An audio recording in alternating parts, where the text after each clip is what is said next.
Okay, today we are lucky enough to have on doctor, midwife, herbalist Aviva Romm.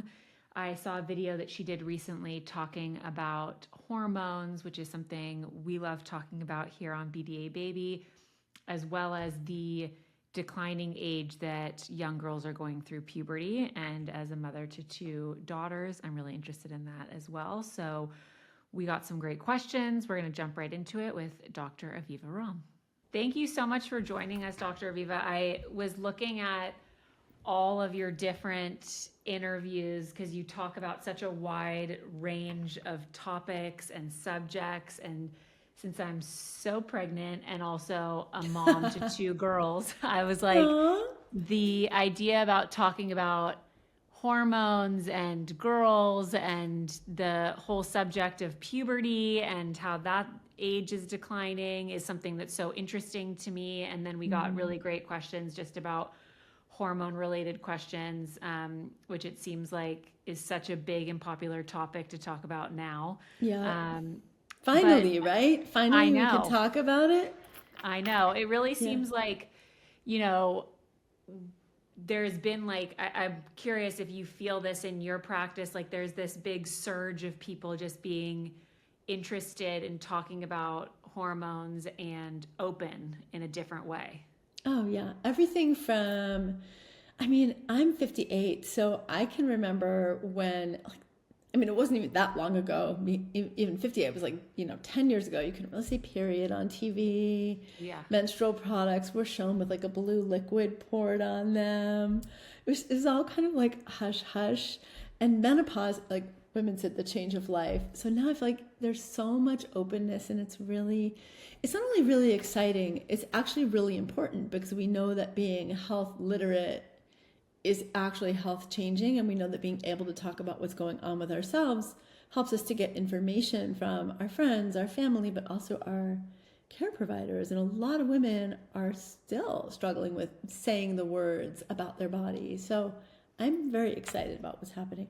Unfortunately, what I'm not excited about is all the talking about it hasn't necessarily changed all the factors that are impinging on women's hormone health. So Let's start with that because it seems like yeah. there's so much awareness around so many different factors in our life right now. I mean, food, products, life in general, that can make this subject of hormones in our lives being really scary and intimidating. And I think, Yeah. I always like to leave people with actionable items of things that they can kind of implement in their lives and also the lives of their children Yeah. to be mindful of all of the added hormones. But what are you seeing in that space when it comes to just the level of hormones and things that are going on in our world that are impacting our hormone health? Yeah, well, I want to start out with to concur with what you said, that I think it's really important to not become fear-based about it, right? Like there's a difference between being knowledgeable and understanding that there are things that we can do and probably need to do for our own health, for the health of the next generations, and then running around like the sky is falling about the things that we just actually can't do anything about, and which we have to have some respect for our body's ability to maintain health within a complex world that we live in. But we do also live in a complex world. I mean, just for example, we know that in the US, there are this is an astonishing number, but over 80,000 different environmental chemicals to which we can be exposed. So herbicides, pesticides, industrial chemicals, pharmaceutical runoff. It's really ubiquitous, and these things are, sometimes people will write to me like, oh my gosh, did you hear there's lead in chocolate, there's lead in tampons, there's arsenic in rice? And it's scary, and it is because all of these things are now in our soil, in our air, in our water. And so it's getting smart about which are the things that we can avoid, within our own power, while also those of us who are in a position to doing things to, affect policy, etc. But the things that I would say are really significant are that we know that even teeny, teeny, tiny, I'm talking like, imagine like a drop of blue dye in an Olympic swimming pool. It doesn't really take that much exposure to environmental chemicals that mimic our hormones, and these are called endocrine disruptors, to have an impact on our menstrual cycles, our fertility, not just that, but our thyroid, our metabolism, because some of them can act as obesogens and actually make us gain weight. Some of them are inflammatory, some of them affect our gut microbiome or our moods, and it's really complex. So there are a lot of these, and what's really astonishing too is that really only about 200 of those 80,000 environmental chemicals were actually ever tested on women's reproductive health. I mean, most of them were just grandfathered in or grandmothered in. And we also don't know what all the different combinations are doing once they enter our bodies. So there are a lot of people out there who are like, oh, it's teeny tiny amounts, don't worry about it. But the reality is that it only takes small amounts, and we're getting a lot of small amounts from different places. Let's start with like, what are the kind of, I guess, more typical endocrine disruptors that people might come into contact with more regularly that they might be not as mindful of or aware of as even having an impact on their hormones? Yeah, there are a few that I really, based on the research, and there's limited research, but it's there, that can make a big difference. So you've probably heard of, and I'm sure your listeners by now have heard of PFAS. These are the forever chemicals. And these are the ones that are called forever chemicals because once they're in our environment, they literally are they're just basically there. They're hard for our bodies to break down. They bioaccumulate. So we're seeing them in like whales. We're seeing them in penguins. We're seeing them migrate across our planet. And the most common exposures we get to the PFAS, for example, in our own homes are things like nonstick pans. So Teflon is, what people often call, but anything nonstick. Things that are flame retardant and things that are water repellent. So for example, water repellent outdoor gear. There are more companies like Patagonia or Rains or REI that are and a number of others that are creating products that are now PFAS free. So we can lean into those. And they have to say PFAS, PFOA, like they need to be free of all the different alphabet soup. Yeah. But they'll tell you that they are. But it's amazing. You think, well, raincoats, what is that's just sort of inert, right? But actually, as they get weathered, as they get washed, they're leaching off. The PFAS are leaching off because they're not fully adherent. They do the same thing in nonstick pans. They do the same thing off of our flame retardant treated furniture and water resistant furniture and carpeting. So I know that it can sound like, oh my gosh, I have to change my furniture. I have to do all these things. And it can sound very scary and very overwhelming and also very elitist and privileged because I grew up in a housing project with a single mom. I know that it's not always easy to make those ecologically friendly choices because sometimes they are more expensive. So I look at what are the things that we can really make a difference in. Like everyone can go to Target or Walmart and get stainless steel, cast iron, enamel covered or Pyrex type of glass cookware and get rid of the nonstick. Yes, you need to use vegetable oil instead, and it takes a little more to clean it, but it's really significant. The other thing that we can all be thinking about is plastic water bottles and plastic storage containers. Even if they're BPA free, if they have BPS or other PFAS or other phthalates, then those can still be leaching into our food, and especially when we put hot food in, but not only. So switch to a stainless steel water bottle that you can take and refill around with you and teach your kids to use those. So that's a great choice that you can make. Really avoid taking plastic packaging, and then at home, get storage containers, Tupperware, etc., that are made of glass, not plastic. And those are just two, the nonstick and the non-plastic water bottles and the storage containers, huge thing you can do for yourself. The third thing I would say that is very accessible is go for cleaner, greener cleaning products in your home. One, we absorb things off of surfaces, but two, a lot of those fragrances also contain phthalates. So phthalates are what makes plastic soft, but it also gives fragrance to things. It's using these artificial scents. And so going for basics, vinegar and water, for example, for cleaning, or go for some of the non-toxic green companies and try to get things that are unscented. And then the last thing, kind of along those same lines, whatever you're putting largely on your skin. So I don't think any of us is going to get endocrine disrupted from a tiny bit of mascara that doesn't absorb a tiny bit, that much through our eyelashes. But think about your soap, your body lotion, your shampoo, your conditioner, things that you're putting on your baby's skin, anything that's going over large surfaces or that you're using every day. And again, go for things that are more natural, truly natural, clean, green, and as low scented or unscented as possible. To keep it really simple, my favorite resource for these things is called the Environmental Working Group. If you go to ewg.org, they have an entirely free searchable database called Skin Deep. So you can literally plug in your baby shampoo or plug in your favorite foundation or whatever it is that you're using, and it will pull up all your body products and they'll give it a rating scale, which is super helpful. Not sure what to use, you can go in there and search by best product. So I love that. And then the other thing that I do really strongly urge people to invest in their health for is organics.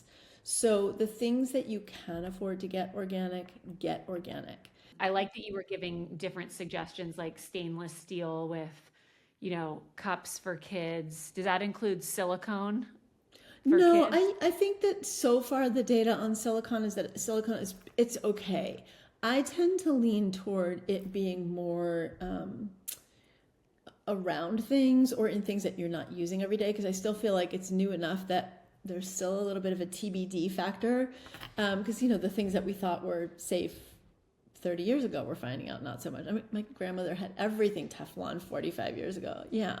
The other thing I thought was interesting that you were mentioning is storage containers in your home, because storage container, of course, when you said that, I instantly thought of like what I store my ski clothes in the winter, like a big bin like that. But when you're talking about, what you're putting in your refrigerator with your kids' food in it, your own food, going the glass route, what would you suggest is like the best brand for that, for people to go and buy that? Because I feel like that's a switch that people are going to respond to and be able to implement into their homes right away. I mean, you can go on Amazon, you can go to Target, you can go to Walmart, any of the glass storage containers, and they can have plastic lids. I mean, because it's hard to find them without plastic lids. But just make sure you're not filling your food to the level of the lid or putting the lid on when the food is still hot. That's what I do. I don't have a particular, I get what I get when I either ordering on Amazon, or sometimes I'll get something like a little extra special. I've got these really fun bamboo storage bowls that have bamboo lids that are amazing, because you can like make a salad in it, put the leftovers right in your fridge. So they're very beautiful, but they're more pricey. Those are from Hawkins, New York, which I love those. I've gotten those off of Food 52 and they're really pretty. I also use a lot of mason jars.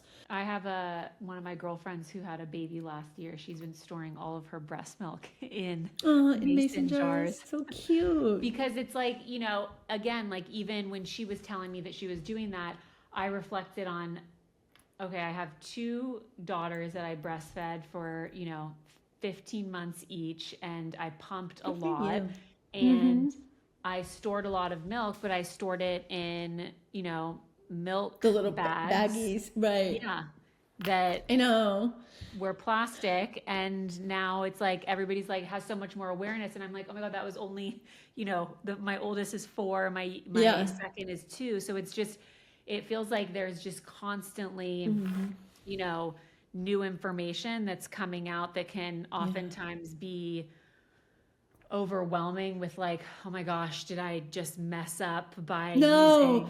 You know what? I think Maya Angelou was probably the sage for our time. That woman had so many wisdom drops, And one of my favorite quotes of hers is essentially, you do what you know until you know better, and then you do better.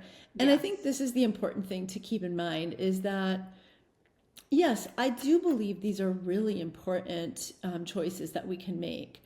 And also, each one little individual choice is not going to, on its own, make or break our children. And there are so many forces out there.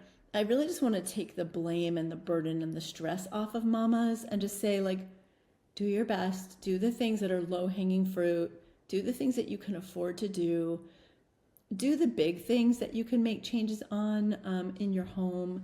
And then as you're making next choices, right? Like, I'm not saying go throw out your sofa if your sofa is flame retardant, but don't re-flame retardant it, don't re-waterproof it, don't re-Scotch guard it.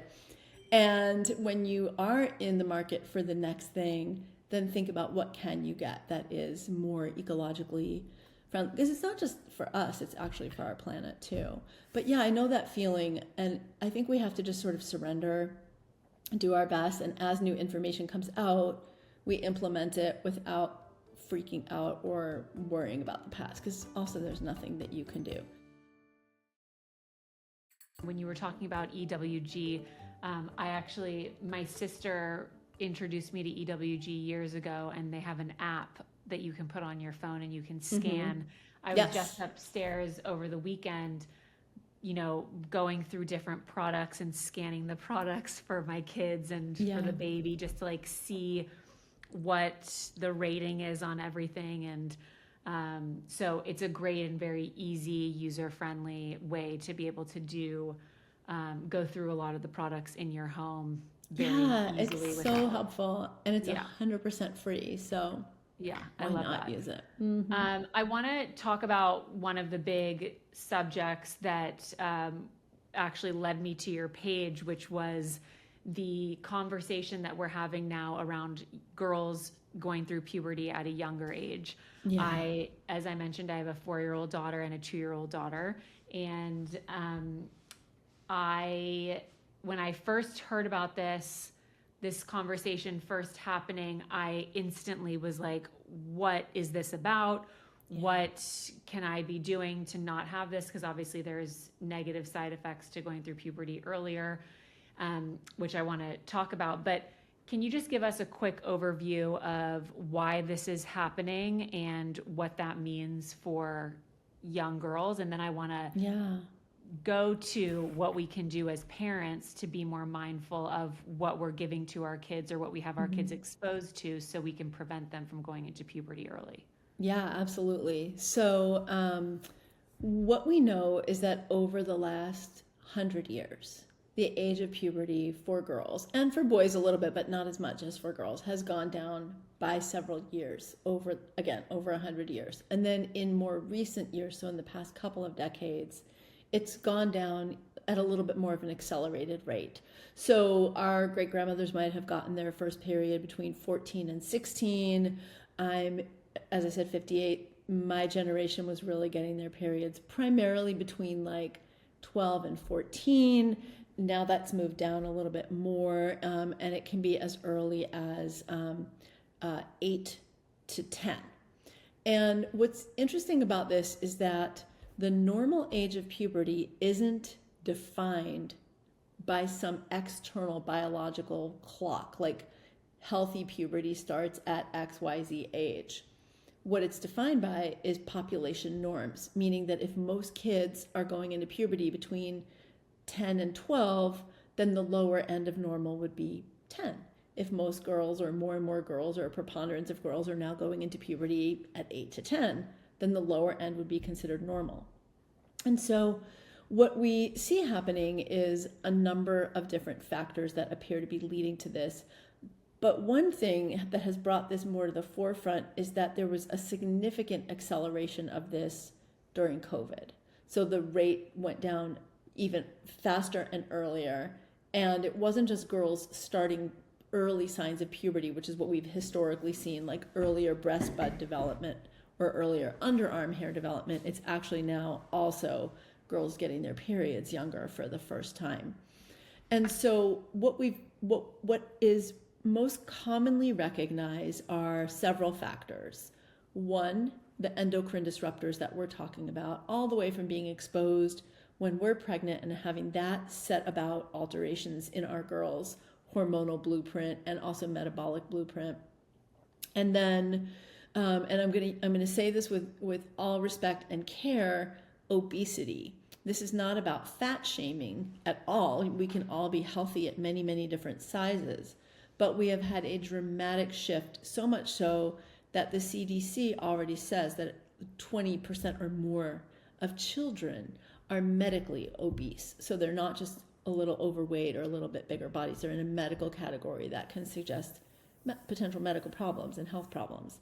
And then the third thing, and this is why there's a combination of the weight gain and then also stress. So stress is the third. So endocrine disruptors, weight, and stress are three independent factors. Any of those can lead to earlier puberty. There are also some medical problems like adrenal problems and pituitary problems that can lead to, those are quite rare.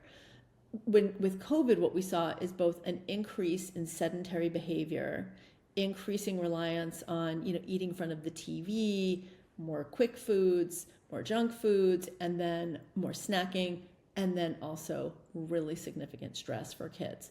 So with school closings and anxiety and losses in their family and all kinds of issues. So these are the three different factors that we look for when we're looking at how do we prevent and how do we reverse this trend. I remember when I was in whatever 6th or 7th grade and we had the talk about periods. Yeah. I was always like, okay, I wonder when I'm going to get my period. It's going to be, I'm the oldest in my family. I have a sister who's a year and a half younger than me. And I was like, when is this going to happen? And I got my period late for my friend group, which was 14 years old. But a lot of that was, the conversation around it between my mom and I was, oh, Mom, when did you get your period? Is there any relationship that still stands there with, based off of what age your mother is for? Definitely. Both for menstruation, puberty, menstruation, and also menopause, interestingly.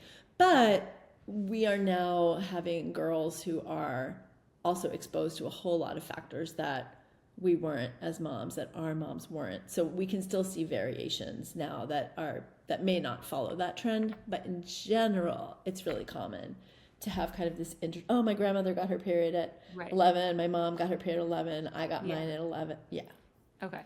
And we mentioned different things that contribute to girls going through puberty earlier and at a younger age. Stress, a sedentary lifestyle, obesity.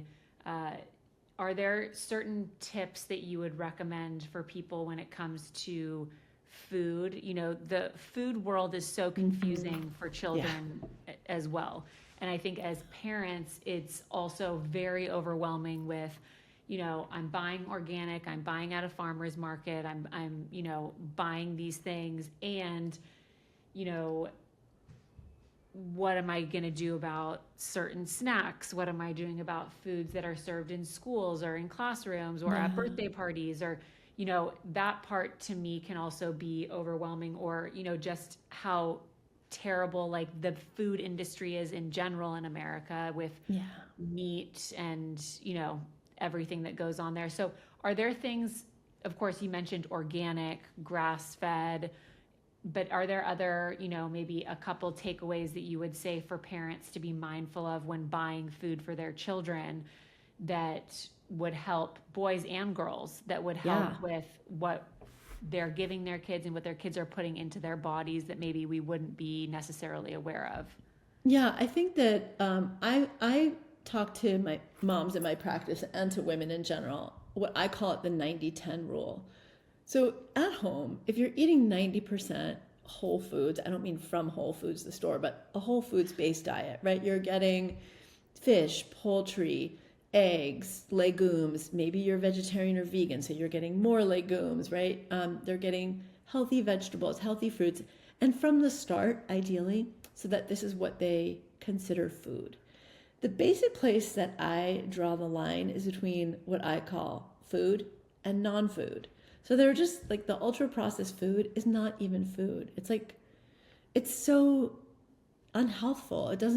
It's anti-nutritional. Like, it doesn't have the full complement of nutrients that a whole foods diet has, but also because if it's so inflammatory, it often can rob our body of nutrients. So if you're eating primarily like at home, this is how we eat. We eat a healthful diet. And what that means to you is going to be based on your cultural background, what types of foods you eat, but have it be really nourishing, healthful, low processed foods, no ultra processed foods, and minimal sugars, no food dyes, things like that, which I think are about to be banned in California. I know that a lot of them are banned in Europe. Finally. Yeah, I know. And then think about the 10%. I think it's really important to consider food as it's both information for ourselves, right? We want a lot of good nutrients and fats and all those healthy things, but food is also pleasure, right? Food is meant to be part of the pleasure we share with each other, part of the pleasure we share with our friends, and not a guilty pleasure, not a sneaky secret thing. So I generally say, like, eat how you're going to eat at home and keep it really healthful at home. Doesn't mean you don't have like a treat or like snacks or whatever. But then when kids are out and about in the world, when they're little and you're with them, you can steer them toward healthy options, right? At a party or whatever. But as they get older, I think it's incredibly important to let them make their choices. I mean, unless they have like a peanut allergy or something, that's different. But not stigmatizing food, not stigmatizing them around their friends. If snacks and school lunches and things like that that are coming from home are tricky, try to find creative ways to, unless your kid is a maverick, and like most kids, especially late elementary, middle school, early high school, they want to fit in, right? So find things that look like things that their friends are eating, right? So if it's sandwiches, if it's roll-ups, whatever, and your kid for some reason can't eat gluten, I'm not against gluten at all, but if they can't tolerate it, then get a look-alike. And then if they're at a party and they eat the pizza, like they shouldn't feel like they need to report it to you, in my opinion. They shouldn't feel like they've done something wrong or bad, and just really support them. And I mean, our bodies are very resilient. It's always a balance between like Yeah. being mindful of what you're putting in your body, and then also, if it's your birthday or your kid's birthday, whatever, and there's cake, like have cake. What about the meat aspect of it? I always find that to be super confusing and also interesting because like my mom was just saying to me, grass fed and grass finished can be oftentimes two different things. And, what I'm giving to my kids, if it's steak, if it's chicken, if it's fish, if it's bacon or pork, like what are the things when it comes to rule of thumb for parents to be mindful of when giving their kids animal products? Of course, we hear organic and we're like, okay, like let's do organic, but what does that really mean? And should there be things that we should be looking at in addition to the word organic? So organic, when it comes to animal protein, basically, is challenging because not all small farmers can also afford organic certification. So you can have farm raised, you can have antibiotic free. That can also be excellent. And when it comes to grass fed, grain finished, that's also really common. And if you can't get grass fed, grass finished, get grass fed, grain finished. It's fine. It's just the way that they kind of fatten the animals up a little bit at the end. What else can I say about that? I mean, I think those are the kind of biggest rules. Fish is trickier because basically, sadly, our oceans are so polluted. And so you're choosing ocean fish or you're choosing farm-raised fish, and then the farm-raised fish are often raised in plastic tanks. Some of them are fed like basically the equivalent of dog food or cattle food. So it's a little bit of a rock and a hard place choice. I tend to lean toward fresh caught fish when I can, just because it's going to have more essential fatty acids. And fish is just it's such a quick, easy food to make, and it's so high in protein. And we do need those essential fatty acids. But if you don't eat fish, You can get fish oils that have been really tested for heavy metals. You can get algae-based ones. And then even when you're pregnant, I really recommend like fish a couple of times a week. Good fatty fish is really helpful for your baby's brain, for your inflammation and moods and all the things. And the protein is great. So you're just kind of making that choice. It depends on the fish. Can you get like good quality farm raised? Great. Know that you might not be getting the essential fatty acids.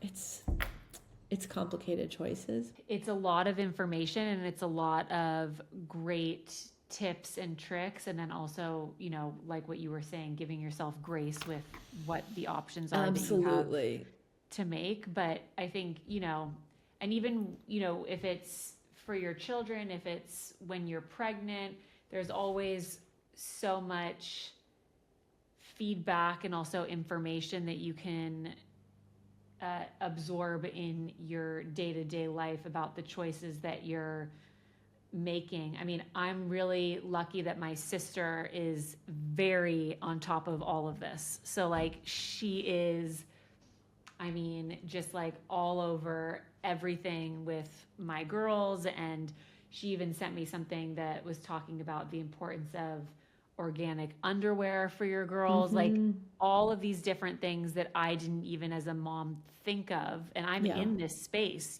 so that's why it was important to me to have this conversation with you, because it's such a big topic and also, one that can be very overwhelming and paralyzing with information.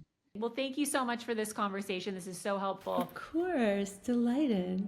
Thank you so much to Dr. Aviva Romm for all of the amazing information. I am filled with knowledge today and really great tips and tricks to walk away with of how we can limit certain things in our lives, in the lives of our young girls, and just being mindful of all of the added hormones that are in things today. So thank you to Dr. Aviva, and thanks for listening.